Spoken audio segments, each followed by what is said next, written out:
Welcome to Thalira Tales, where stories bloom in silence, carrying emotion, mystery, and hidden truth.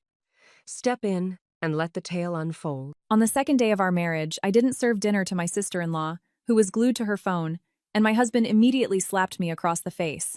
I instantly slammed the serving spoon down next to the pot of hot beef stew and, in an ice-cold voice, said, "If anyone in this house dares to lay a finger on me again, I will turn this place into a crime scene." I had been a daughter-in-law in this house for less than 2 days, but I already understood everything. Some marriages don't take years to reveal their true colors. It only takes one dinner, one look, one seemingly insignificant word to strip away the gloss of sweet promises, exposing them as nothing more than a thin layer of cheap guilt. That evening, the atmosphere of our wedding still lingered in the 3-story colonial house on a quiet street in a wealthy Chicago suburb. In the living room, the just married banners and congratulatory cards hadn't been taken down yet. The floral arrangements in the corners were beginning to wilt but still gave off a faint, sweet scent. I was standing in the kitchen, holding a heavy Dutch oven filled with stew that I had just taken off the stove. Beads of sweat had formed on my forehead. The dining table was almost set. All that was left was to put out the plates and silverware. In the dining room, my husband David sat at the head of the table. To his right was his mother, Linda, and to his left, his younger sister, Tiffany. Tiffany sat with her legs pulled up onto her chair, her eyes glued to her iPhone. She had one AirPod in, watching some reality show or TikTok. Piercing, canned laughter from her phone occasionally echoed through the family dinner, grating on my ears and causing quiet irritation. The moment I placed the heavy pot on a trivet in the center of the table, David's cold, sharp voice rang out. "Allison, are you blind?" I froze and turned to him. David's face had darkened, his eyebrows drawn together as if I had committed some unspeakable crime. I asked, trying to keep my voice steady, "What is it, honey?" David pointed at Tiffany. "Can't you see Tiffany is sitting down? Can't you serve her a plate?" I followed his gaze.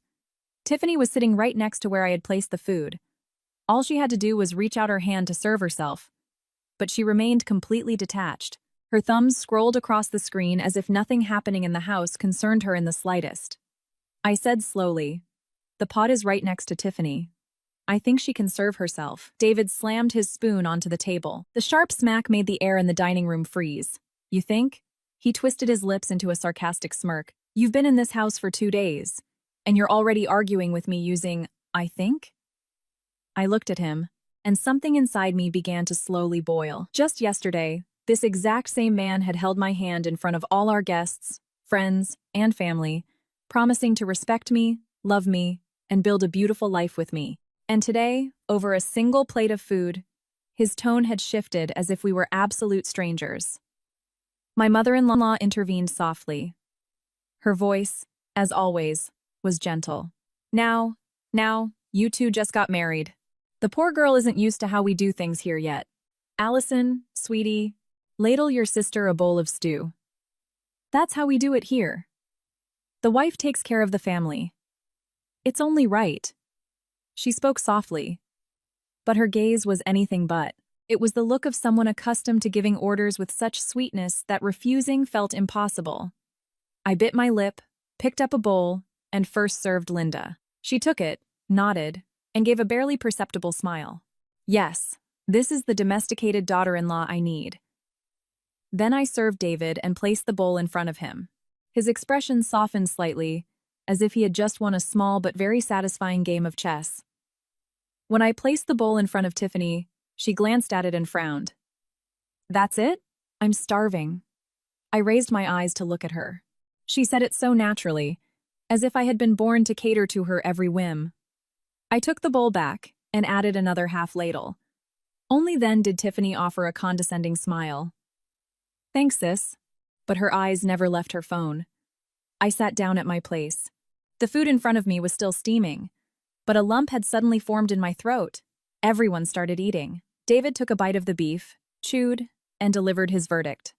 "Next time you cook, don't use so much salt. My family doesn't like salty food. My family doesn't like bland food," I replied quietly. "Well, you're not in your family anymore," he shot back. A moment later, Linda spoke up again. "Allison, how many days of PTO did you take for the wedding?" 10 days, Plus 2 weekends, so 14 total, I answered. She nodded. Well, that's not bad. Over these couple of weeks, you can settle into the house and learn how to manage the chores. David will be back to work soon. I'm not getting any younger, and Tiffany is still busy with her master's program.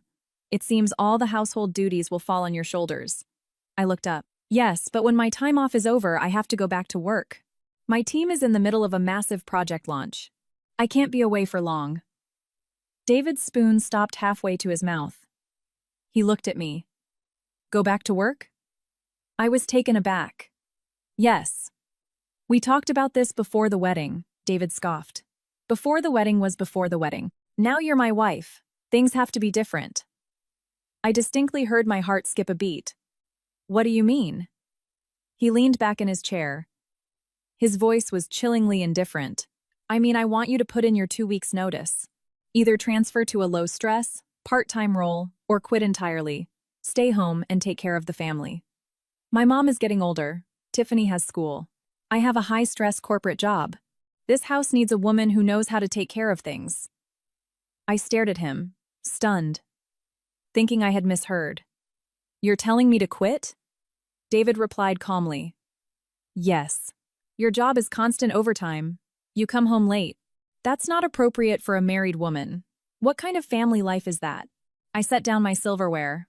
My hands felt cold. I've dedicated 5 years to this career. I'm about to be promoted to team lead. Why are you suddenly forcing me to quit? Before David could answer, Tiffany chimed in, still holding her phone. I actually think David is right. A woman, once she gets married, should focus on her home, not disappear all day at some office. Who's going to cook? Who's going to take care of my brother? Who's going to have and raise the kids later? I turned to her. She looked so young, wearing trendy makeup and intricate nail art, yet the words coming out of her mouth were steeped in suffocating, outdated stereotypes. Linda slowly added, Don't think I'm old-fashioned, dear. But a woman's true happiness lies in a strong family and a cozy home. No matter how good your career is, if you can't create warmth at home, you won't be happy. I felt the corners of my lips tremble. I tried to speak calmly. I've never believed that having a career and a family are mutually exclusive. I can find a balance. David let out a cold laugh. How are you going to find it? Hugging your laptop all day, leaving early and coming back late? Allison, let me be blunt. This house does not need a wife who is constantly out socializing. I need a woman who knows how to take care of her husband, look after her mother-in-law, and knows her duties. Those 2 words, her duties, dropped onto the table like heavy stones. I looked up at the man across from me. It was the same face I had trusted, the man I considered my rock for the rest of my life. But just one day after our wedding, the mask of tenderness had cracked, revealing a stranger cold, domineering, and tyrannical. I took a deep breath and heard my own voice, quiet but crystal clear. And what if I refuse? Silence fell over the table. David glared at me. His eyes began to darken. In that moment, I knew this dinner was no longer just a dinner. The atmosphere grew thick. I looked at David, and he looked back at me, as if I had committed an unforgivable sin. A minute ago, I was still trying to convince myself this was just our first post-wedding fight, that if I explained things clearly, he would understand. But his eyes told me understanding was never on the table. He just wanted absolute submission. David planted his hands on the edge of the table. His voice was like ice. If you refuse, you'll just have to deal with it. I already said it. This house will not tolerate a wife who disappears from morning till night, neglecting her husband and family. I gripped my fork tighter. I haven't neglected anyone. I just want to keep working. Before the wedding, you said you respected that. David sneered. Did you really believe everything said before the wedding? That was then, this is now. Those words were like an invisible slap straight to my face. I could hear my heart pounding in my chest, a mix of pure agony and rage. It turned out all the flowers he had sent to my office, all the times he waited for me in the rain after late shifts, all the promises that I could pursue my passions after we got married, it was all just bait to trap me in this marriage. Linda set her plate down. Her voice was quiet, but every word was as sharp as a razor. Allison, don't be stubborn. Women don't compete over job titles. They compete over who has the better husband and the stronger family. You're still young. Quit for a few years, have some kids, get the house in order, and then you can figure out what to do next. It won't be too late. I turned to her. Linda, it's easy for you to say, but I'm the one losing my job, and I'm the one risking my future. Linda's face darkened. Is that how you speak to your mother-in-law? I took a deep breath. I didn't want to bicker with her, and I certainly didn't want to turn dinner into a battlefield. But every word they said was pushing me, step by step, toward the edge of a cliff. Tiffany, resting her chin on her hand, smirked. Why are you so uptight? Our family has plenty of money. You don't need to break your back working. If I were you, I'd be thrilled. I turned and looked her dead in the eye. That's you, not me. Tiffany's eyes flashed. David, did you hear how she just talked to me? David sprang up. His chair flew backward, crashing onto the hardwood floor. He marched around the table and stopped right in front of me. His tall shadow loomed over me, suffocating. He hissed through clenched teeth, I'm telling you one last time. After your PTO, you are going into your office and handing in your resignation. I've got it all planned out. You stay home, you cook, you take care of my mom, and you look after Tiffany. Then we'll focus on having kids. That is your job now. I tilted my head back and looked him straight in the eyes. And what about my life? David frowned. What did you say?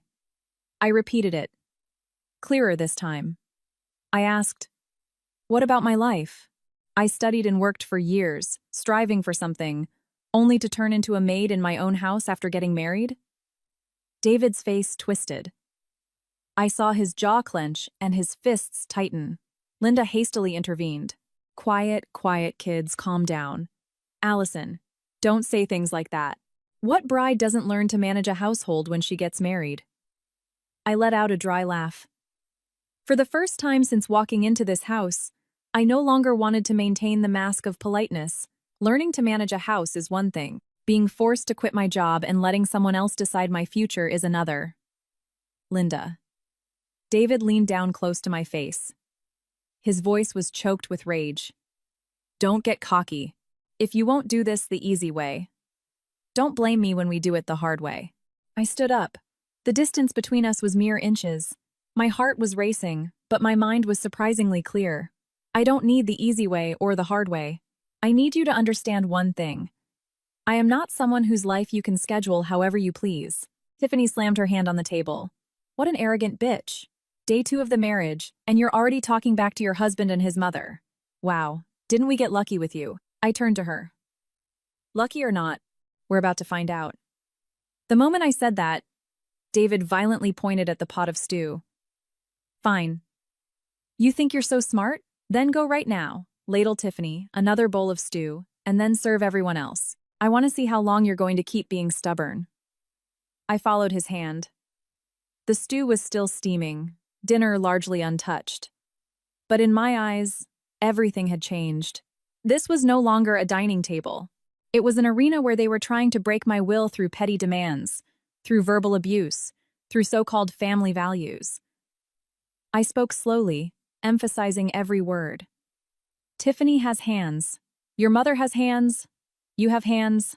Nobody here is disabled. The entire room froze.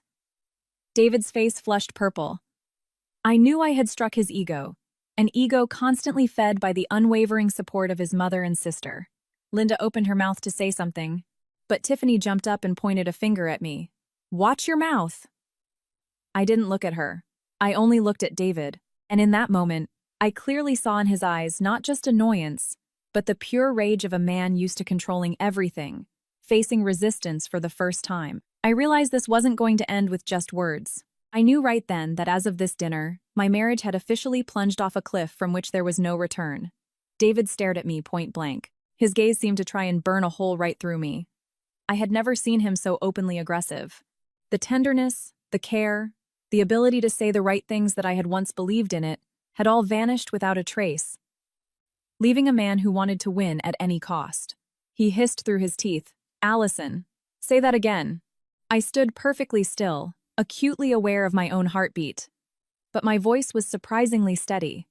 I said, "No one in this house has broken arms. Whoever wants to eat can serve themselves.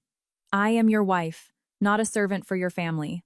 Linda pounded the table. Her voice spiked in pitch.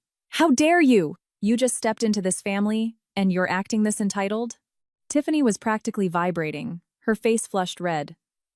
"David, she's disrespecting our whole family, and you're just gonna stand there and take it?"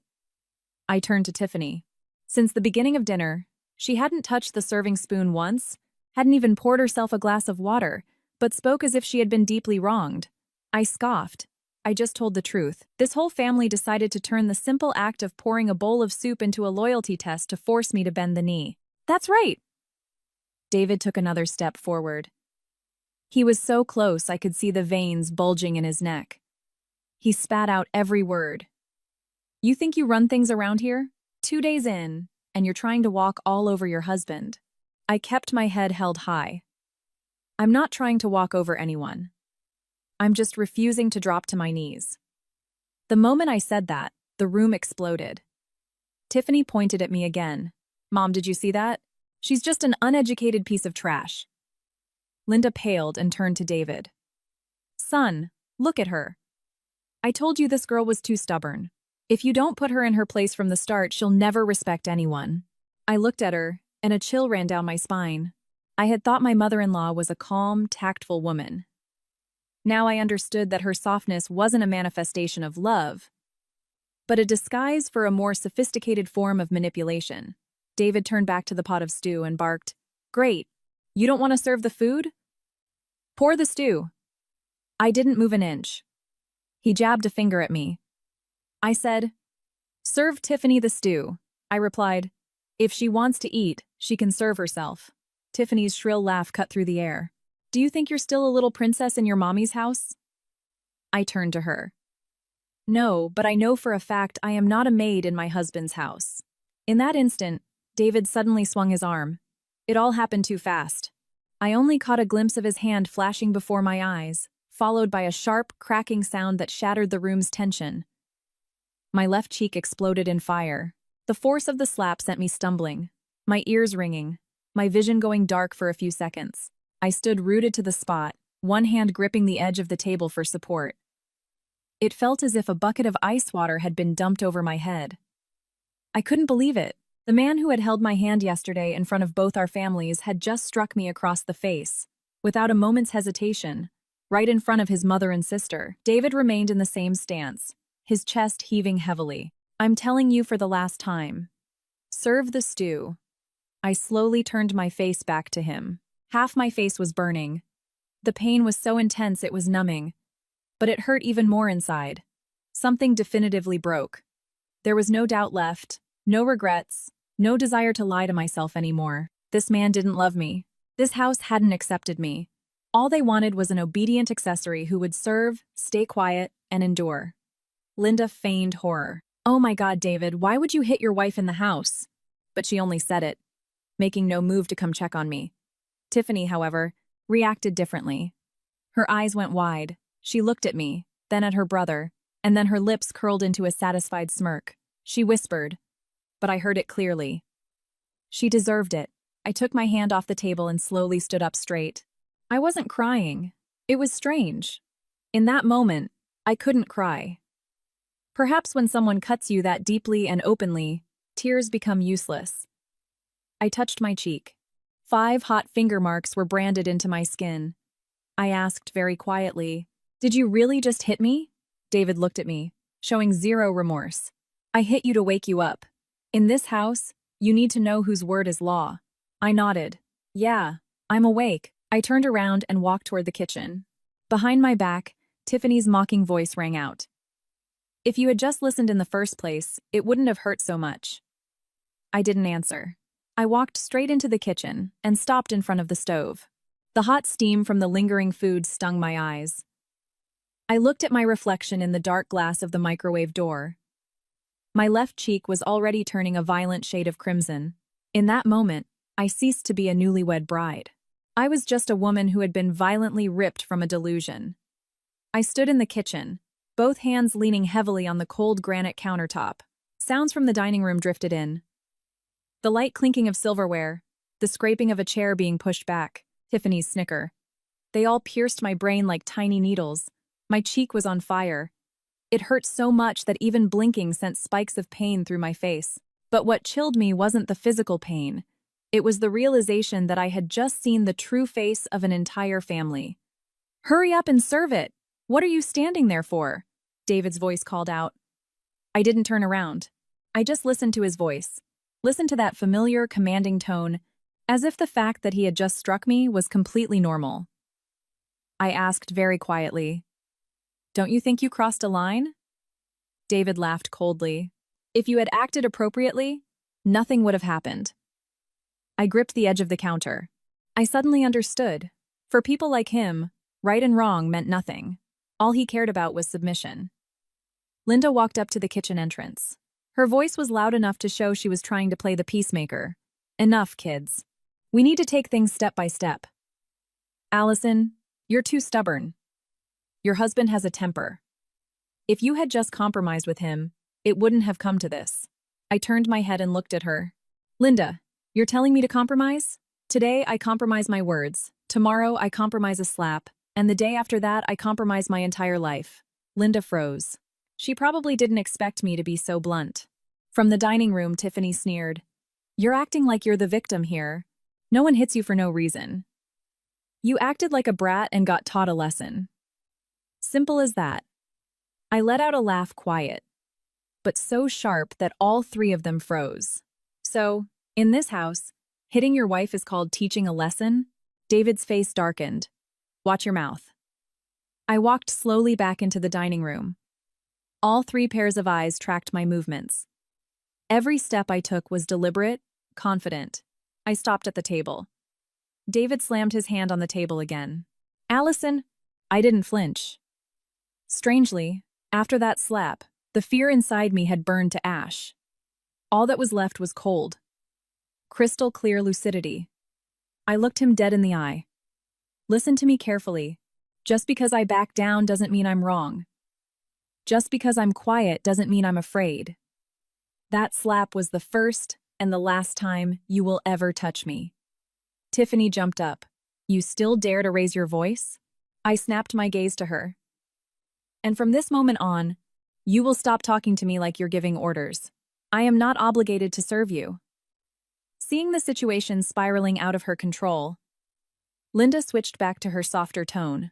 "Allison, sweetie, don't lose your temper. I know it hurts, but you just joined our family. If there's something you aren't used to, you'll adapt over time. Every couple has their clashes." I looked at her, and my insides turned to ice. If I hadn't seen it all with my own eyes, I might have been fooled by her gentle facade for a little while longer. I replied, "A clash is when both sides are at fault. This is just you trying to break me." David took a step forward, clearly intending to physically stop me.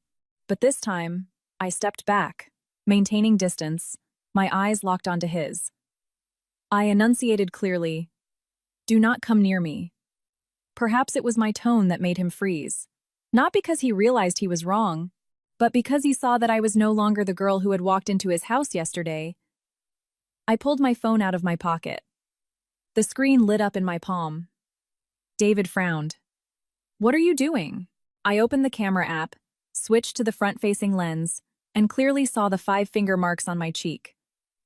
The skin was red and beginning to swell. I took a photo. Then another. A.com. Tiffany's eyes bugged out. "What are you taking pictures for?" Without looking up, I replied, "Evidence." Dead silence filled the room. I raised my head and looked at David. "Take a good look at my face right now.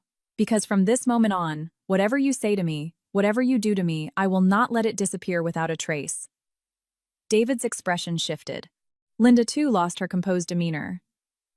I knew that in this moment they were finally realizing I couldn't be bullied into silence. And I realized just as clearly, this war has just begun. Having taken the photos, I locked my phone and held it in my hand. The room was deathly quiet. David stood across from me, his expression constantly shifting from rage to bewilderment, then back to a dark scowl, as if he had been doused with cold water. He clearly hadn't expected me to go this far. He was used to giving orders and watching people fall in line. He was used to his family rushing to placate him after his explosive outbursts. So, seeing me calmly documenting his abuse threw him entirely off balance. Linda spoke first. Her voice still tried to sound soothing, but the underlying tension was palpable. Allison, what is the meaning of this? You don't air dirty laundry. Who takes pictures of something like this? I looked at her. Because it is dirty laundry, Linda. That's exactly why I have to document it. So that later, no one can say I made it all up, or that I just fell. Tiffany twisted her lips. You're just being dramatic. All this noise over one little slap, acting like you got beaten half to death. I turned to her. One slap is enough to show me exactly where I ended up. David took a deep breath and let out a scoff. Fine. You want to blow this out of proportion? No, I replied immediately. I didn't blow anything out of proportion. You threw the first punch. He narrowed his eyes. So what do you want? I stood up straight and looked at him without blinking. I want you to apologize. Tiffany burst out laughing, as if she had just heard the funniest joke on earth. Dream on, sweetheart. Linda frowned deeply. Allison, don't push it. David flared up. You were acting like a stubborn brat. I lost my temper. We just got married. Why are you making a mountain out of a molehill? I answered, clipping every word. I'm not making a mountain out of anything. You're the ones trying to minimize something that isn't a minor detail. David pulled out a chair and sat down, not because he had calmed down, but to reclaim his dominant physical position. He crossed his arms over his chest. His voice dropped even colder. You want an apology? Fine. I froze for a second. Not because I believed him, but because I sensed the trap. And right on cue, he continued. But first, you admit you were wrong. Apologize to my mother. Apologize to Tiffany for your trashy behavior. And then promise you will never argue with your husband in front of the family again. I stared at him, suddenly feeling how incredibly bitter and laughable this whole situation was. I asked. So, you hit me. And I still have to be the first one to apologize? David replied without missing a beat. If you hadn't pushed my buttons, nothing would have happened. Now I completely understood. It wasn't that he didn't know he was wrong. He knew, but he still wanted to twist reality so that I became the guilty party. I unlocked my phone. I didn't even remember at what exact moment I had hit record on the voice memos app. Probably the second my cheek caught fire, pure self-preservation instinct taking over. I hit save and renamed the file Day 2 Dinner. While my thumbs swiped across the screen, I said, Keep going. I'm listening very carefully. Linda's face changed instantly. Were you recording? I looked up. Yes. Tiffany went pale. Are you insane? I didn't look at her. No. I'm just learning how to protect myself. David lunged out of his chair. Delete that right now. I stood my ground. This time, I didn't back away. Never give me another order again. Our eyes met. I saw in his gaze not just anger, but the panicked confusion of a man who suddenly realized his prey was refusing to play the victim. Linda quickly stepped forward, trying to grab my arm, but I dodged her. She froze and lowered her voice to a harsh whisper. Allison, stop it. Trust me. You're only making it worse for yourself. We're a new family. If the neighbors or relatives find out, who do you think is going to be embarrassed first? I replied, If you were so afraid of being embarrassed, Linda, you would have stopped your son before he raised his hand. She was left speechless. Tiffany, panicking, turned to David. David, she's really going to keep it. What if she sends it to her parents? Hearing that, my blood ran entirely cold. It turned out their biggest fear wasn't that they had hurt me, but that their precious reputation would suffer. I pushed my chair in and slung my purse over my shoulder. I think I've had enough dinner. David blocked my path. Where do you think you're going? I looked at him. To my room.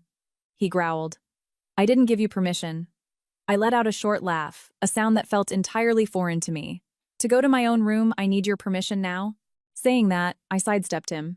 David reached out to grab my arm, but, seemingly remembering the recording, he hesitated for a fraction of a second. That fraction was all I needed to brush past him and head for the stairs. Behind me, Linda's hurried voice called out, Allison, wait, I wasn't finished. I didn't look back. I knew that if I stayed down there for even one more minute, I would either break down in tears or say something even more venomous. Right now, what I needed most wasn't to win an argument, but to calm down and figure out my next move. I marched up the stairs, gripping the strap of my purse so hard my knuckles turned white. Every step felt like I was wading through a mixture of humiliation and profound clarity. I didn't cry, at least, not until the bedroom door clicked shut behind me, cutting me off from the shouting, the clinking dishes, and the heavy breathing downstairs. Only then did my knees buckle. I leaned my back against the door and slowly slid down onto the cold hardwood floor. The room still held the atmosphere of our wedding night. The expensive bridal bedding hadn't been changed yet. The cards on the dresser were glaringly bright. The boxes of wedding gifts sat in the corner. My bridal bouquet rested on the vanity. All of it felt like a sick joke. Just yesterday, I thought this room would be the start of a new life. Today, it had become a bunker I had to flee to just to catch my breath. I pulled out my phone and opened the front camera again. My left cheek was more swollen and red than before. The 5-finger marks stood out vividly on my skin. A cruel reminder that this wasn't a nightmare, it was reality. I took a few more photos from different angles with better lighting and moved them into a secure, hidden folder. Then I opened the voice memo and skimmed through it. David's voice, Linda's voice, Tiffany's voice. Every word was crystal clear. I backed it all up to my cloud storage, then sent a copy to Valerie, my best friend. My text was short. Are you free? I have a serious problem. Valerie didn't reply immediately. I figured she was probably still wrapping up at her office. I locked the screen, tilted my head back against the door, and tried to organize my thoughts. First, secure the evidence. Second, keep my job at all costs. Third, under no circumstances allow them to isolate me in this house. Just as I thought that, my phone buzzed. It wasn't Valerie. It was an iMessage from my boss, Andrew Henderson. My heart skipped a beat. The message was brief. Allison, your husband called me yesterday, said you were planning to put in your notice after your honeymoon. Just wanting to confirm with you directly. I stared at the screen, a fresh wave of ice running down my spine. So David hadn't just been talking at dinner. He had started making his moves before I even crossed the threshold of this house. He wanted to cut off my escape routes, to make my resignation a done deal. I immediately hit call. As soon as he answered, I blurted out, Mr. Henderson, I'm so sorry to bother you on your evening off. I am absolutely not resigning, and I did not authorize anyone to discuss my employment on my behalf. My boss's tone shifted to serious. I had a feeling something wasn't right, which is why I reached out. Is everything okay, Allison? I hesitated for 2 seconds. I didn't want to dump my personal trauma on him over the phone, but I couldn't hide it entirely either. I'm okay. Just dealing with some unexpected personal matters. I just wanted to explicitly confirm that I will be back in the office right after my approved PTO. Andrew immediately replied, Understood. Don't worry about it on this end. At this company, the only resignation we accept is one that comes directly from you. I let out a slow exhale. Yes. Thank you so much. I hung up, but my hands were still freezing.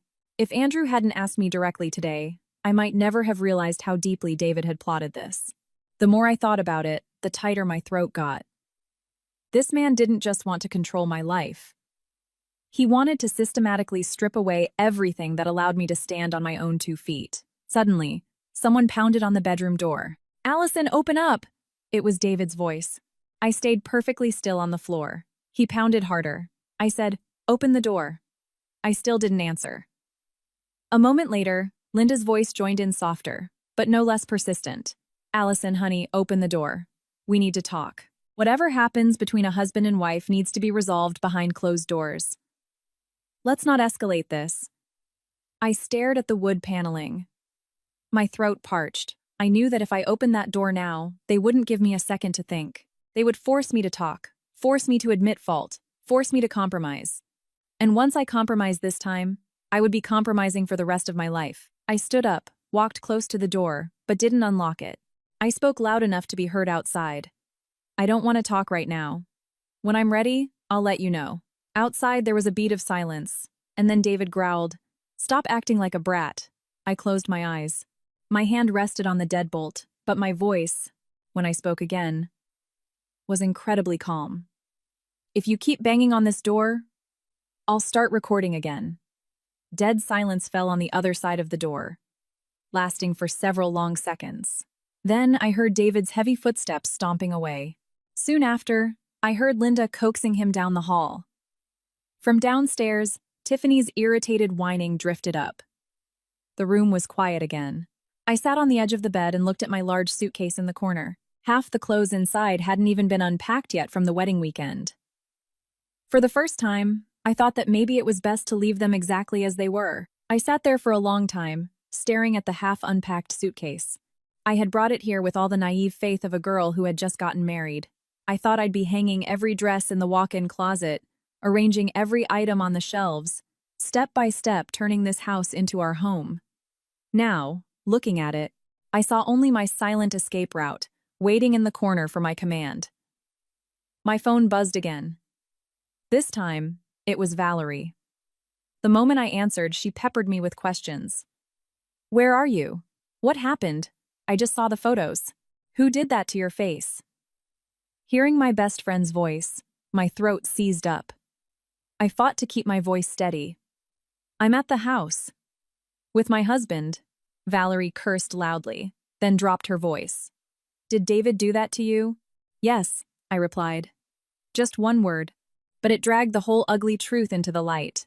Saying it out loud made my chest feel impossibly heavy, because up until that moment, I hadn't fully dared to admit to myself that my marriage had just careened down a very dark, very terrifying road. Valerie went quiet for a few seconds, then asked, What are you going to do? I glanced at the bedroom door. I don't know the exact steps yet, but I am absolutely not sitting around letting them do whatever they want with me. Valerie immediately said, If you need to, come to my place. Do not stay there alone for long. I closed my eyes. I'm already thinking about it. But how do I leave? When? I need to plan this carefully. Valerie knew how my mind worked, so she didn't rush me. She just said, Remember one thing. Do not delete anything. The photos, the recordings, the texts, save it all. And if you feel unsafe for even a second, call me. I will, I replied quietly. After hanging up, I remained seated. Valerie's words, Do not stay there alone for long, echoed in my mind. I turned to the closet. On one side hung my clothes, neatly arranged. On the other, David's. Just a day ago, while hanging up my dresses, I had felt such profound peace. I thought I was opening a new chapter, not expecting it to start with a slap to the face and unhinged demands. I stood up, opened the drawer of the vanity, and pulled out a small fireproof folder I had brought from my apartment. It held my birth certificate, passport, social security card, my bank info, my employment contract, and a few other vital documents. Thankfully, I had always been meticulous and liked to keep my important papers on hand. I checked everything sequentially and carefully tucked them back into the folder. As I did this, I felt my mind clearing. I opened my banking app, checked my checking account, savings account, my 401k, my brokerage, everything was secure. I immediately changed the passwords to my online banking, my personal email, updated my phone's passcode, and double-checked that two-factor authentication was on. Having done all that, the weight on my chest lightened slightly. Downstairs, noises started up again. It sounded like they had finished dinner. The scraping of chairs, the running water in the sink, and then Tiffany shouting, Mom, can you bring David some ice or something? Ice? I scoffed. David had slapped me, but he was the one the whole family was rallying around to comfort. Meanwhile, my face was throbbing, and all evening, not a single one of them had even asked if I was okay. I sat back on the bed, pulled up the voice memo, and listened to it from start to finish. Every time I heard David's voice, I felt another layer of illusion peeling away. I used to think marriage was a partnership where two people supported each other through hardship. It turned out that, to him, marriage was simply a license to own a woman. I had just reached the part of the recording where Tiffany sneered. She deserved it when my phone chimed with a text from my mom. Honey, FaceTime us tonight. Your dad keeps asking what they're feeding you over there. I stared at the words, my heart clenching tight. If my mom saw my face, She would know instantly. I didn't want my parents to find out right this second. Not because I was protecting my in-laws, but because I needed a solid exit strategy before I dropped the bomb. If my parents panicked and stormed over here, things could escalate dangerously. I texted back. "Mom, I'm exhausted tonight. Let's FaceTime tomorrow." My mom replied almost instantly. "Okay, get some rest, sweetie. If anything happens, you tell me right away." I looked at the text, and my eyes stung.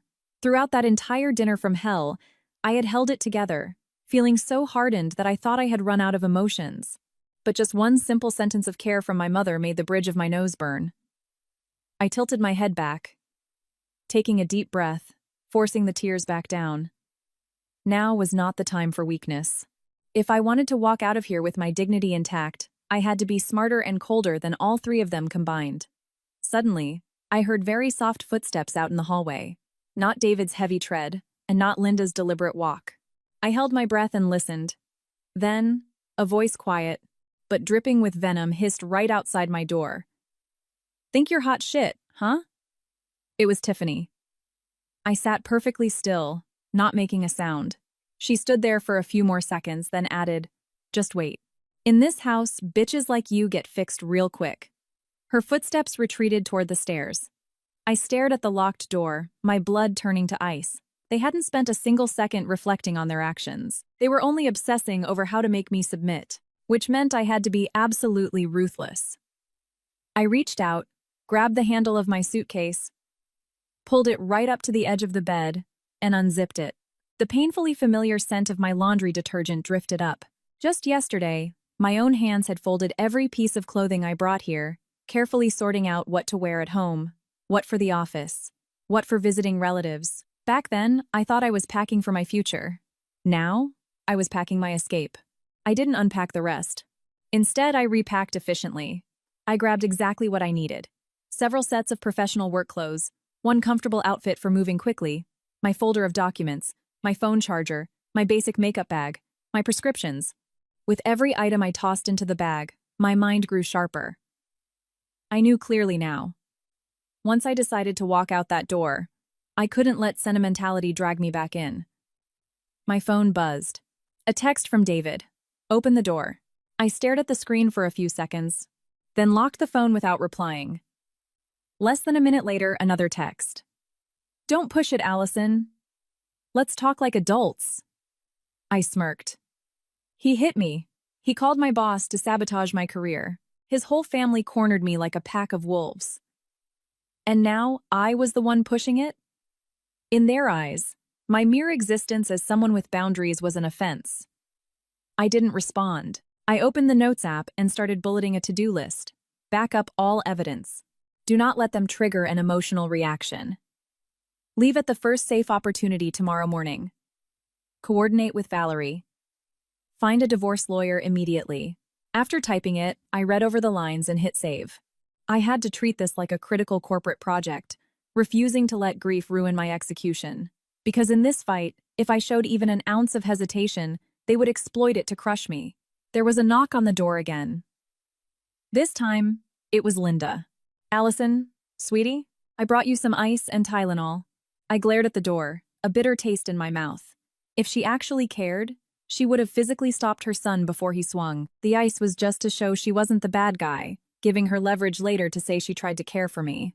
I called out through the wood, "I don't need it. Thank you." Linda paused for a moment, then continued. "Regardless of what happened, you're our daughter-in-law now. Whatever it is, let's just talk calmly.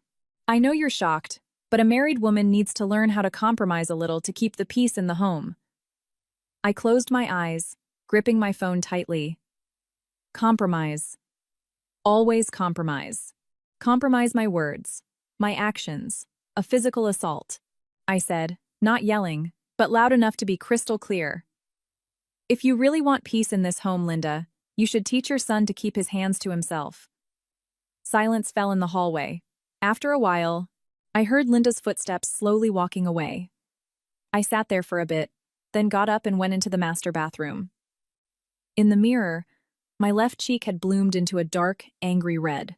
A small welt had formed over my cheekbone. I pressed a cold, wet washcloth against it. Every touch sent a shock of pain through my face, but the pain kept me sharp.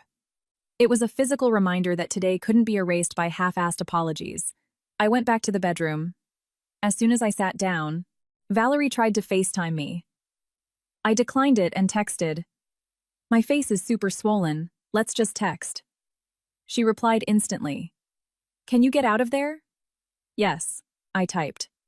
"But not right this second. When you're ready, say the word. I'll drive over or order you an Uber." I looked at the message, and my chest felt a little warmer. Amidst all this chaos, at least I had someone unconditionally in my corner.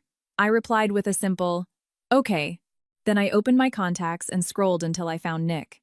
He was my cousin's husband, and he used to work in corporate law. I didn't call him. I just stared at his name for a few seconds, filing it away for tomorrow. When things inevitably went nuclear, I was going to need someone who understood the legal system. Downstairs, David suddenly yelled something. He was probably furious at his mother and sister for failing to make me submit.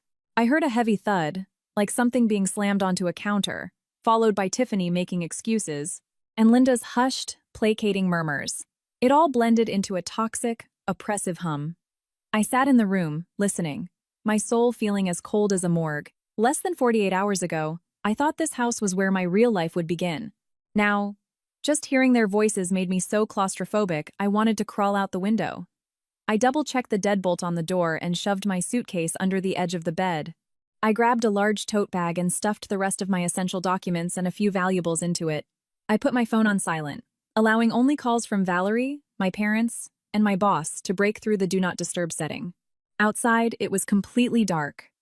The yellow glow from the streetlights spilled through the balcony doors, casting a dim shape on the carpet. I sat on the bed, looking at my two packed bags, and suddenly felt a bizarre wave of peace. The panic from the afternoon was gone. The shock that had made my hands shake was gone. What replaced it was a cold, sterile resolve. I knew I had already started walking out of this marriage the moment I zipped that suitcase. And I knew tomorrow morning was going to be a war. That night, I barely slept. I lay on my side on the very edge of the mattress, eyes wide open, staring at the ceiling, analyzing every creak of the house I had called home for exactly one day. A door shutting downstairs. David's heavy footsteps pacing. Linda's intermittent, hushed whispering. I couldn't make out the words, but I knew they were plotting. I no longer cared what they were saying. I just knew that after that slap, we were on opposite sides of a battlefield. Around 11:00 p.m., my phone screen lit up. Another text from David. "Come downstairs tomorrow morning and talk to my mom properly." I stared at it for a long time, then locked the screen. Properly. The man who had assaulted his wife and tried to nuke her career was using the word properly as if he were the voice of reason. I didn't reply. Engaging in a late-night text war would only drag me back into their emotionally abusive orbit. I rolled over, grabbed a small notepad from my purse, and quickly jotted down a timeline. The exact time of dinner, the argument, the quotes I remembered leading up to the slap, and what everyone said immediately after. I didn't want to lose a single detail. Maybe I'd need it. Maybe I wouldn't, but I had to document it. I closed the notebook. Outside, the suburban street was dead quiet. I stared at the faint yellow light on the wall, feeling hollow.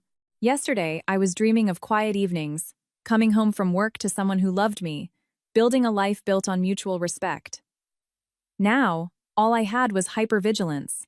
I finally dozed off in the early hours of the morning. A little after 6:00 a.m., a knock on the door jolted me awake. "Allison, wake up, dear. Come down for breakfast, let's talk." It was Linda. I sat up, checked the time, and looked at the bags by the bed. The hesitation I had felt last night was entirely gone. I knew I wasn't going downstairs to make peace. I was going down to hear their final demands, and then I was going to execute my exit. I changed into a simple pair of slacks and a blouse, pulled my hair into a tight ponytail, and looked at my left cheek in the mirror. The bruise was transitioning to a mottled purple, highly visible. I applied a thin layer of concealer, but it did nothing to hide the swelling or the shape of the handprint. Ultimately, I wiped the makeup off and just put on a blue surgical mask. Not out of shame, but because I refused to let them see how much it hurt. Just as I pulled my suitcase out to the center of the room, my phone buzzed. "Valerie? You okay?" I texted back. Going downstairs now. I'll text you when to move. Valerie replied instantly. Don't forget to record. I looked at her text and nodded to myself. Yes. Not because I was paranoid, but because I now understood that abusers will always try to rewrite history to make themselves the victim. I opened the voice memos app, hit record, and slipped the phone deep into my cardigan pocket. I unlocked the bedroom door. The second-floor hallway was empty. From downstairs, the smell of fresh coffee, bacon, and eggs drifted up. I quietly parked my suitcase just out of sight near the top of the stairs, then walked down. As soon as I stepped into the open-concept kitchen, I saw Linda sitting rigidly at the island. Tiffany was slouching on a bar stool opposite her, not even trying to hide her glare. David was sitting at the formal dining table in the next room. The side of his face was slightly red from where he had apparently slept terribly, making him look simultaneously angry and pathetic. No one offered me coffee. No one asked me to sit. They just stared at me, waiting to see how far I was willing to grovel. Linda spoke first. Her voice was slow, measured, and authoritative. Sit. I'm only going to say this once. So we are all on the same page. I pulled out a chair across from David and sat down, keeping my back perfectly straight, my hands folded in my lap. I'm listening, Linda.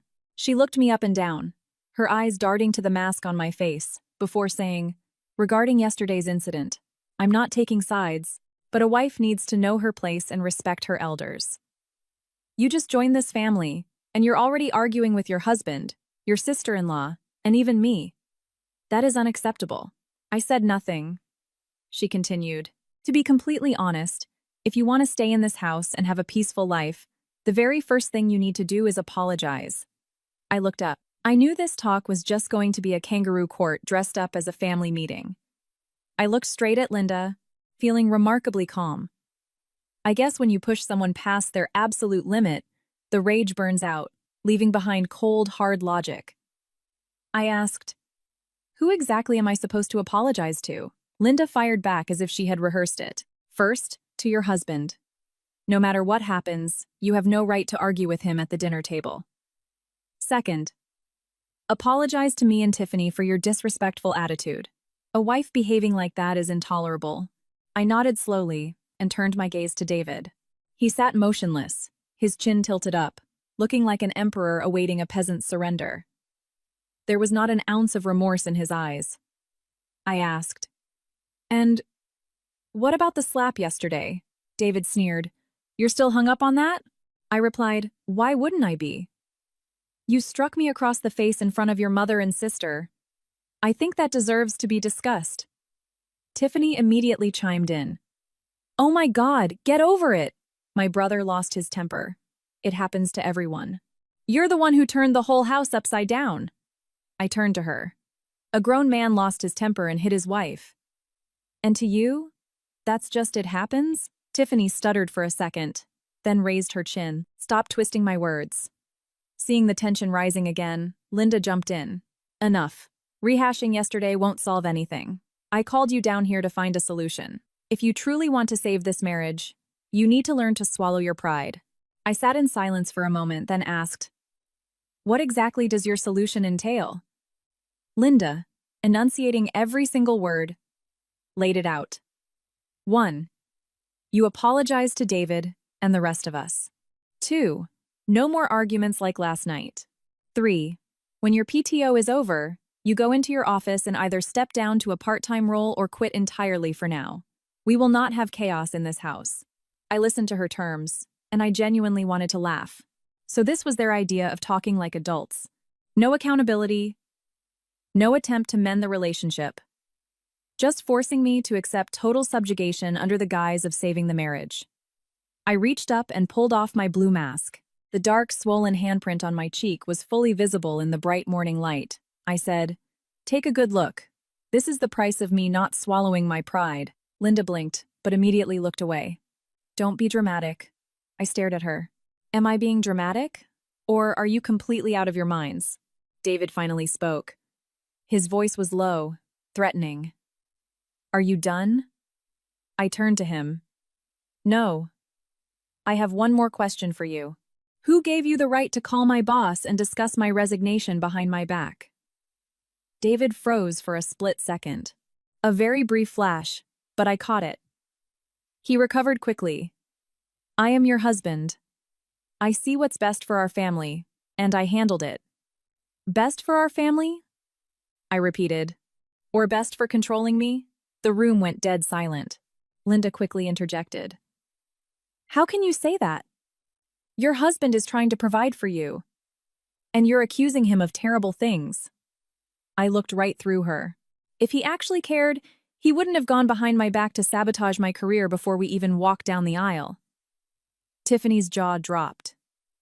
She looked at David, clearly unaware he had done that. David's face darkened even further. He slammed his fist on the table. What do you actually want, Allison? I answered immediately, without missing a beat. I want respect. David let out a mocking laugh. Respect? After the stunt you pulled last night, you're demanding respect? I replied slowly. Respect isn't a reward you only give to people who bow down to you. That silenced all of them. I pushed my chair back and stood up. Linda asked, suddenly anxious, Where are you going? I looked down at them. I think this conversation is over. David jumped out of his chair.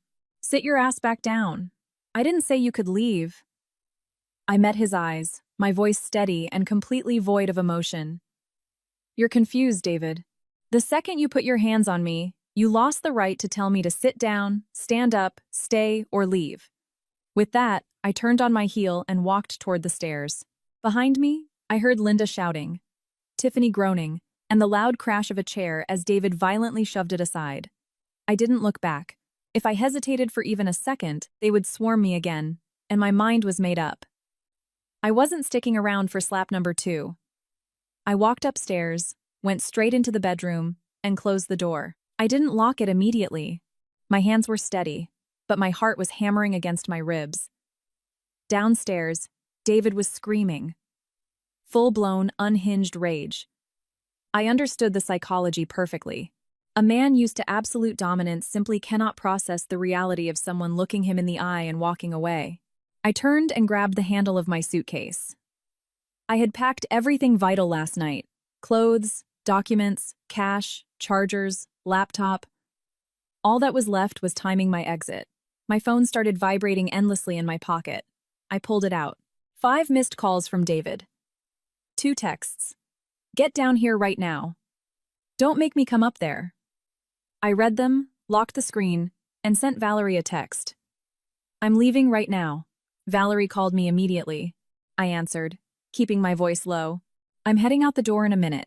Valerie asked rapidly. Are you alone? Do I need to send the Uber? I grabbed the zipper of my tote bag and replied, Order it. Tell them to wait at the end of the block, like 4 houses down. I don't want the car sitting in the driveway. Done, Valerie said. Driver is named Carlos, black Honda. Sending you the plates now. Got it, I whispered, and hung up. At that exact moment, heavy, sprinting footsteps echoed in the hallway. David violently pounded on the bedroom door. Allison, open the damn door. I took a deep breath, slipped the strap of my tote over my shoulder, and calmly turned the deadbolt from the inside. David's voice escalated to a roar. I am telling you for the last time. Open this door so we can talk. I stood perfectly still in the middle of the room. Linda's voice joined in. Frantic. Allison, don't make a scene. Let's just talk. I stared at the door, devoid of any doubt. Over the past 24 hours, I had heard talk calmly, don't make a scene, and compromise more times than I could count. But those words were never used to stop the man who hit me. They were only used to muzzle the victim. I called out through the door. I'm leaving. Silence fell on the other side for one heartbeat. Then David roared. You wouldn't dare. Watch me, I replied. The pounding on the door grew frantic. The wood rattled in its frame. I took a step back, subconsciously clutching my bag. David hissed through the wood. If you walk out of this house, you are never coming back. I smiled a dark, humorless smile. Don't worry, I wasn't planning on it. That was pouring gasoline on a fire. I heard him scream a string of curses, followed by Tiffany's shrill voice. David, she's bluffing. If she wants to act like trash and leave, let her. Linda panicked. Kids, stop it.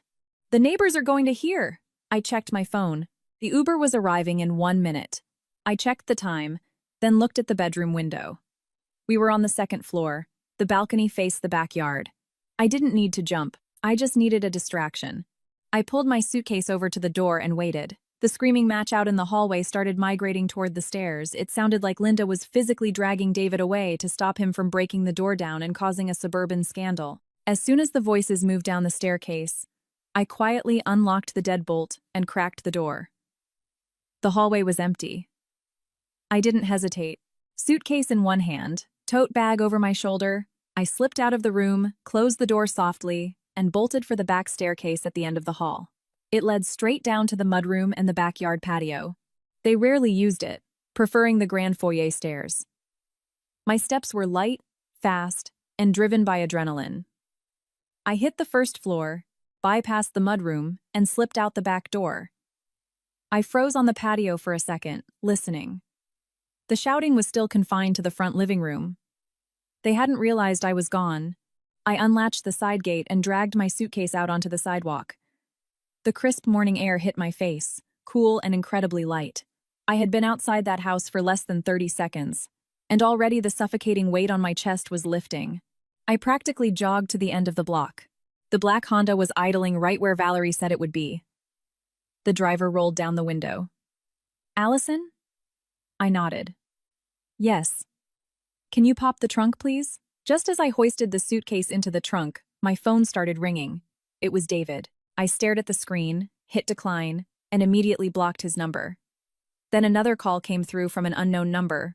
Blocked that one too. I climbed into the back seat, pulled the door shut, and looked back at the street leading to the house where my marriage had lasted less than 48 hours. The manicured lawns and grand brick facades looked perfectly serene. No one driving by would ever guess what had just happened inside. I adjusted my mask, leaned my head back against the headrest, and let out a long, shaky exhale. The car pulled away. I knew that from this moment on, I was no longer the brand new daughter-in-law of the wealthy local family. I was just me, a woman pulling herself out of the biggest mistake of her life. The Uber merged onto the highway, heading toward the city. I sat in the back, my hands still ice-cold despite the bright morning sun glaring through the windows. The phone in my pocket vibrated relentlessly. Even though I had blocked David, unknown numbers kept popping up. I didn't have to guess who they were. That family wouldn't let me go easily. Not because they loved me, but because their egos couldn't handle someone escaping their control. I cracked the window. The rush of highway wind flooded the cabin, carrying the smell of exhaust and asphalt. It was the most beautiful thing I had ever breathed in. Just over a day ago, I was standing in a white gown, smiling for the cameras, believing I was stepping into a loving partnership. Now, I was in the back of an Uber, with my life packed into a suitcase, a bruised face, a broken heart, but a mind clearer than it had ever been. Valerie texted, "Let me know when you're close." I replied, "I'm in the car." Then, after a pause, I added, "Thank you." She replied instantly, "Shut up. Just get here. We'll handle the rest." I stared at the screen, and tears pricked my eyes. Sometimes, one blunt sentence from a friend is all it takes to remind you that you aren't fighting a war alone. 20 minutes later, the car pulled up to Valerie's apartment complex in the city. I grabbed my suitcase and looked up. Valerie was already waiting by the glass lobby doors. The second she saw me, she ran out and threw her arms around me. She didn't ask a single question. I stiffened for a second, then slowly hugged her back. Since the slap last night, I hadn't shed a single tear. Not because I was unnaturally strong, but because I knew if I started crying in that house, they would use it against me. But now, burying my face in my best friend's shoulder, a massive lump formed in my throat. Valerie pulled back slightly, looked at my face, and hissed through her teeth. "Did he do that?" I nodded. Her eyes flashed with pure, unadulterated fury. "That piece of shit. Let's go upstairs," I whispered. Valerie's apartment was small but incredibly cozy. The second I walked in, it felt like 100-pound weight fell off my shoulders. Valerie rolled my suitcase into the spare bedroom. "You stay here as long as you need."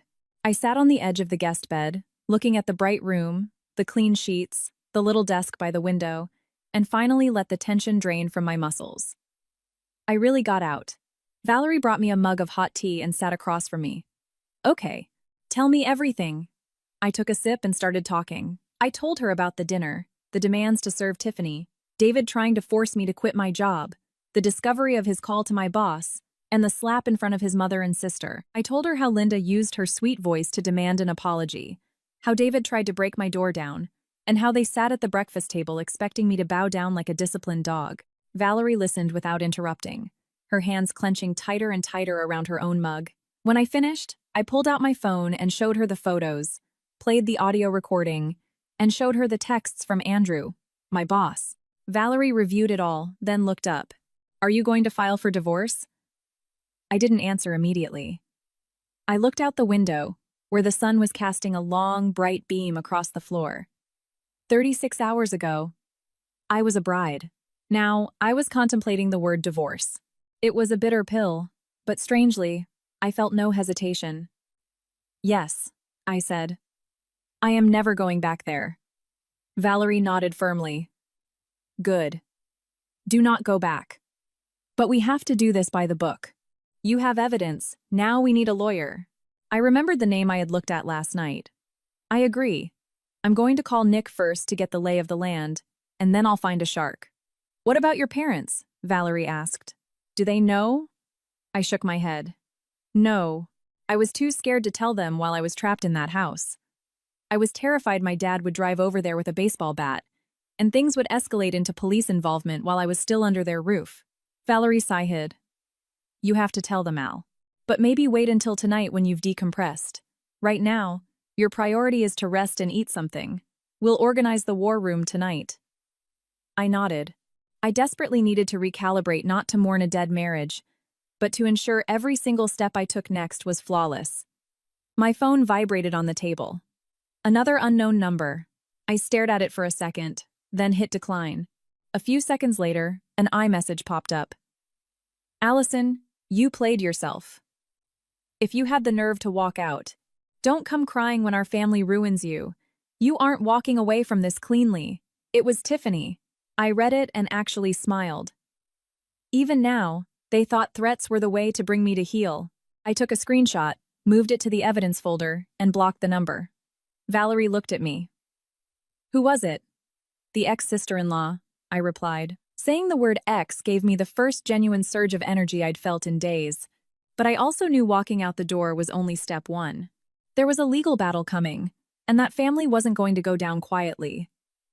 That afternoon, after eating a bowl of pasta Valerie threw together, I sat at the small desk by the window. I laid out my phone, a legal pad, and my documents, organizing everything to build my timeline. The more I laid it out, the clearer the picture became. The events of the last 2 days felt chaotic when I was living them, but on paper, they formed a highly calculated chain of abuse and control. From David calling my boss in secret, to the wedding, to the immediate demand I quit my career, to using the first family dinner as a loyalty test, to the physical violence, and the orchestrated family gaslighting, none of it was a mistake. I had simply fallen for a beautiful facade. Valerie sat across from me, helping me draft the chronological timeline. Do you have your marriage certificate yet? She asked. I have the certified copy in my folder, I said. Perfect, she said. ID, employment contract, bank statements, texts, audio, injury photos, group it all. The more anal retentive we are, the better. I pulled out my folder and started stacking the documents. Looking at the pile, I suddenly remembered the night before my wedding. My mom was sitting on my bed, holding my hands, saying, Allison, when you enter a marriage, never forget to protect yourself. I had laughed it off, telling her she watched too much true crime. Sitting here now, I realized you only truly understand your mother's warnings when you're bleeding. I picked up my phone, scrolled to my contacts, and dialed Nick. It rang a few times before he answered. Nick, hey, it's Allison. Your cousin's wife. He sounded surprised. Oh, hey, Allison. Congratulations. What's up? I locked eyes with Valerie and cut straight to the chase. I need legal advice regarding a marriage and the annulment or divorce process. It's an emergency. Nick went silent for a beat. If it's an emergency, give me the bullet points. I gave him the sterile, factual version. Married 2 days ago, physically assaulted by husband, financial and career coercion. I had fled the marital home, and I had hard evidence of everything. When I finished, Nick's Family Guy tone was gone. He was entirely in lawyer mode. Okay, step 1. You need to go to urgent care or the ER immediately and get that contusion medically documented.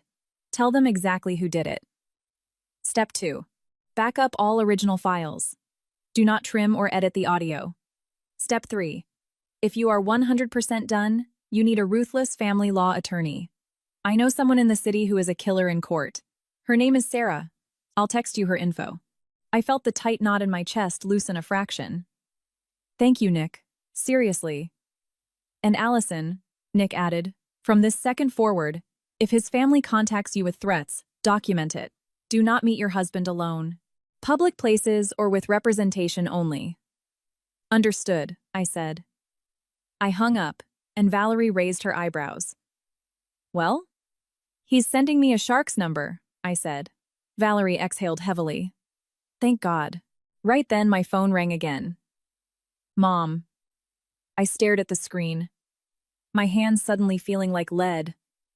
I knew I had to tell them, but the moment the time came, my chest seized up.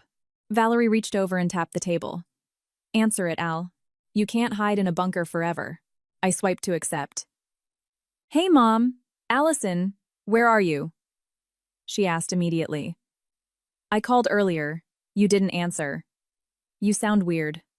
I bit my lip. All the carefully rehearsed speeches evaporated. All I could manage was, Mom, I'm at Valerie's. The line went dead quiet. Valerie's? Why aren't you at David's house? I squeezed my eyes shut. Mom, I need to tell you what happened. I told her everything. I didn't sugarcoat it, I didn't downplay it, and I didn't exaggerate. At first, my mom was deathly silent. But when I got to the part where David struck me across the face at the dinner table, I heard her let out a sharp gasp. In the background, my dad's booming voice suddenly cut through. He hit her? My throat tightened, but I forced the word out. Yes. There was a horrible silence on the line, and then my mom started to sob. Hearing her cry broke the dam I had been holding up all day. I turned my head toward the window, my own eyes burning with tears. Then my dad took the phone. His voice was shaking with rage, but he spoke with absolute, terrifying clarity. Allison, do not be afraid. Your mother and I are getting in the car right now. Panic spiked in my chest. Dad, no. Do not go to their house. I'm already out. I'm safe at Valerie's. I'm handling this legally. With a lawyer. With evidence. Do not go over there and give them ammunition to call the cops on you. It will only make it worse. My dad was silent for a long time. Finally, he said slowly. Okay.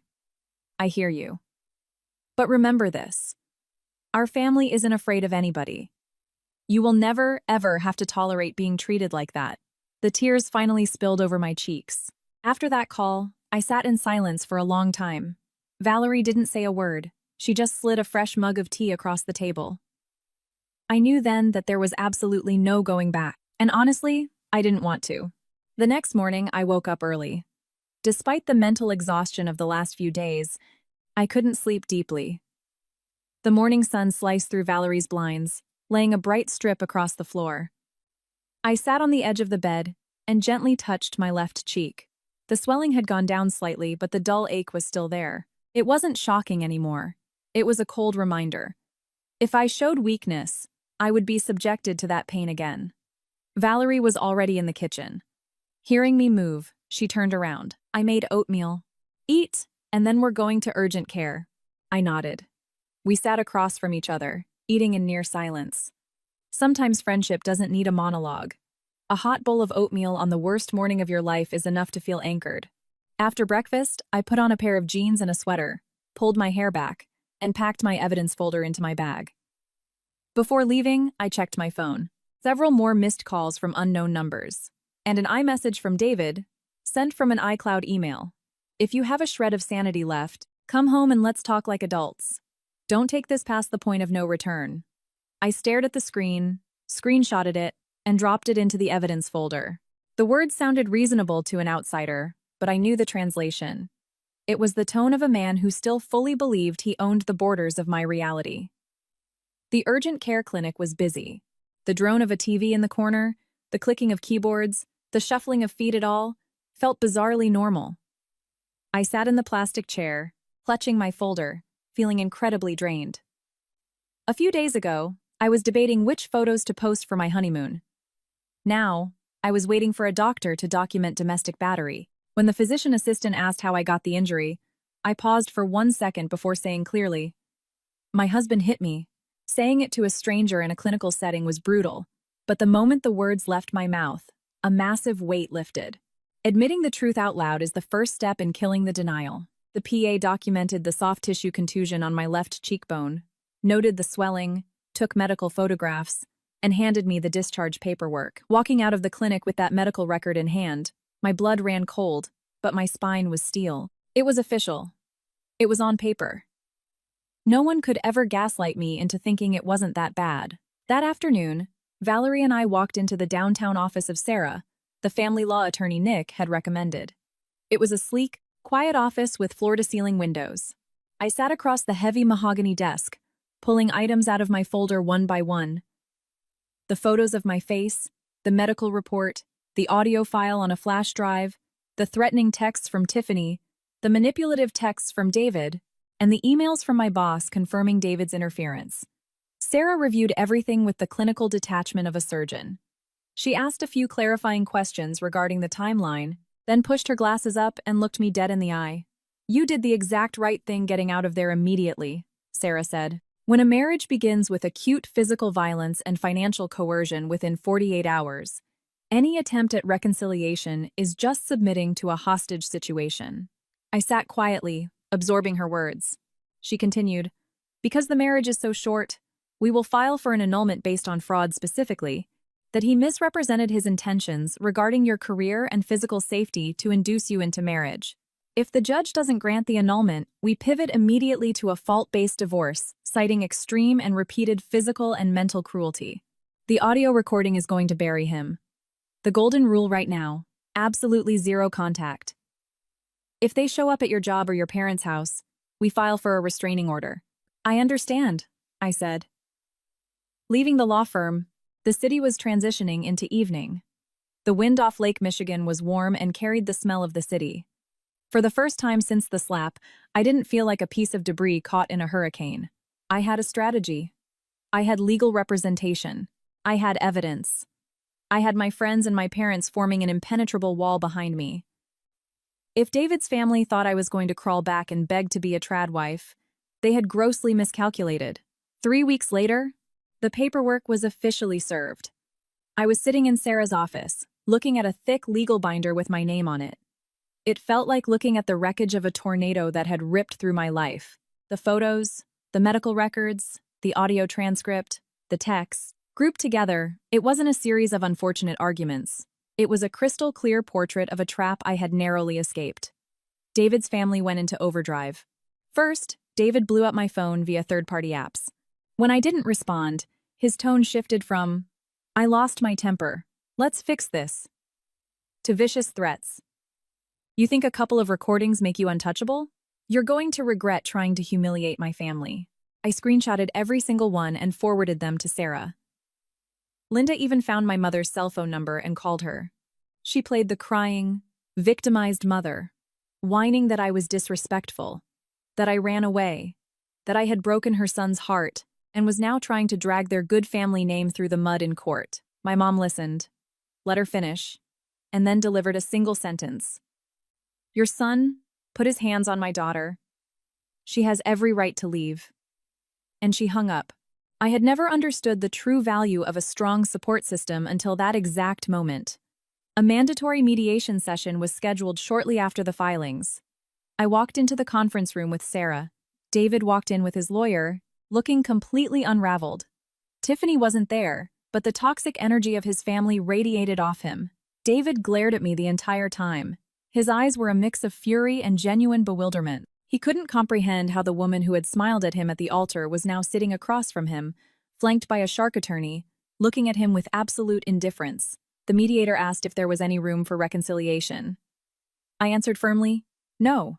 When asked to elaborate, I said, I refuse to remain legally bound to a man who uses physical violence and a family that views psychological and financial control as traditional values. David instantly exploded. I lost my temper one time, and she planned this whole thing. She baited me, recorded it, and ran away. She's trying to extort me. I looked at him, and for the first time, I didn't feel pain. I felt pity. It was actually pathetic. I asked, if I hadn't recorded it, David, would you be sitting here today admitting you hit me? He opened his mouth, but no words came out. Sarah calmly reached forward and tapped her laptop. The audio file from that dinner played loudly in the quiet conference room. I'm telling you for the last time. Serve the stew. The sharp, unmistakable crack of the slap. Tiffany's voice. She deserved it. Linda's voice. A married woman needs to learn how to compromise. Every word dropped into the silence of the room like a guillotine, severing the last desperate threads of their lies. David's lawyer closed his folder and rubbed his temples. He knew it was over. After that, the legal process moved swiftly. They stopped trying to intimidate me and just tried to stall the paperwork, but Sarah ruthlessly pushed it through. I didn't rush my healing. I went back to work. Andrew, my boss, kept his word and ensured my promotion went through, keeping my professional life entirely insulated from the drama. Valerie kept her spare room open for me until I was ready to move.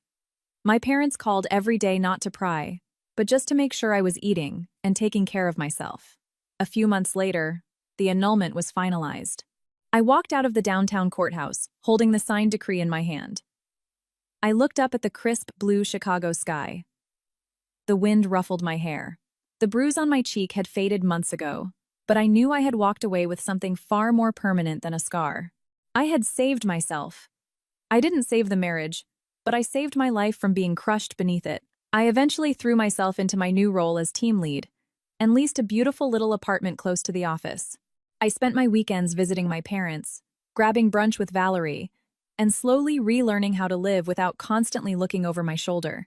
I no longer believed in fairy tale promises spoken at altars. But I hadn't lost faith in myself just because of one catastrophic mistake. I learned the hardest lesson of all. A woman can love with her whole heart, but she must always keep an exit strategy, a clear mind, and an unbreakable grip on her own dignity. I'm freezing. I'm bleeding.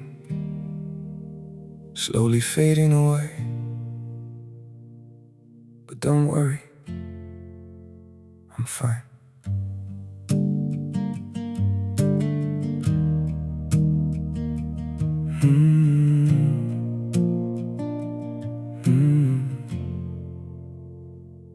The cold has settled in my heartbeat, like winter living in my veins.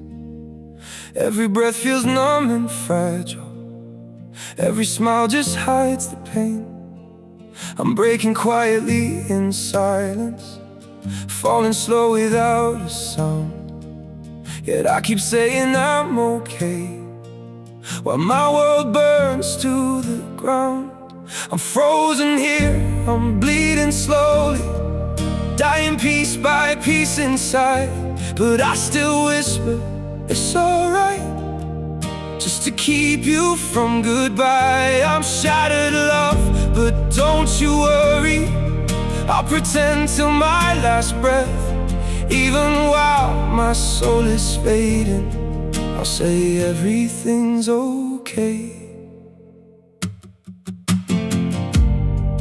Maybe pain just learned to live here. Maybe sorrow feels like home. So I wear my wounds like armor and survive them all alone. I'm frozen here, I'm bleeding slowly, dying piece by piece inside.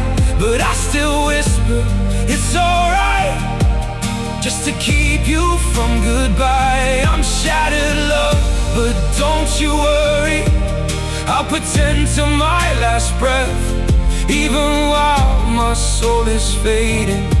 I'll say everything's okay.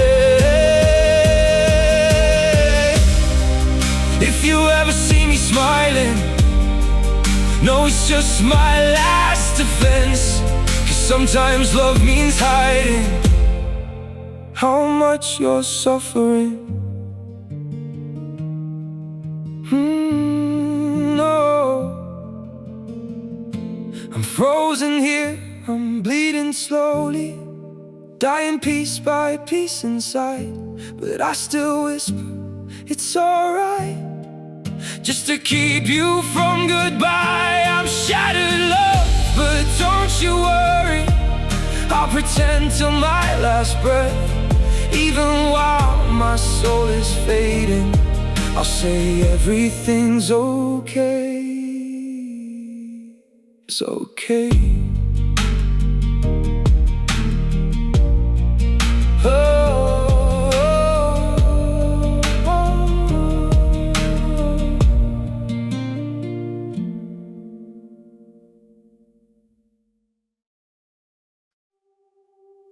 I'm freezing,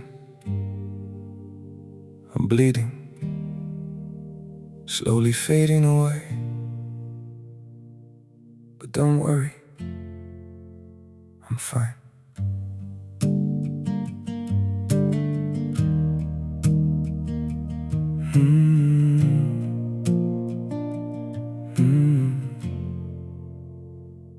The cold has settled in my heartbeat, like winter living in my veins. Every breath feels numb and fragile, every smile just hides the pain. I'm breaking quietly in silence, falling slow without a sound. Yet I keep saying I'm okay, while my world burns to the ground. I'm frozen here, I'm bleeding slowly, dying piece by piece inside.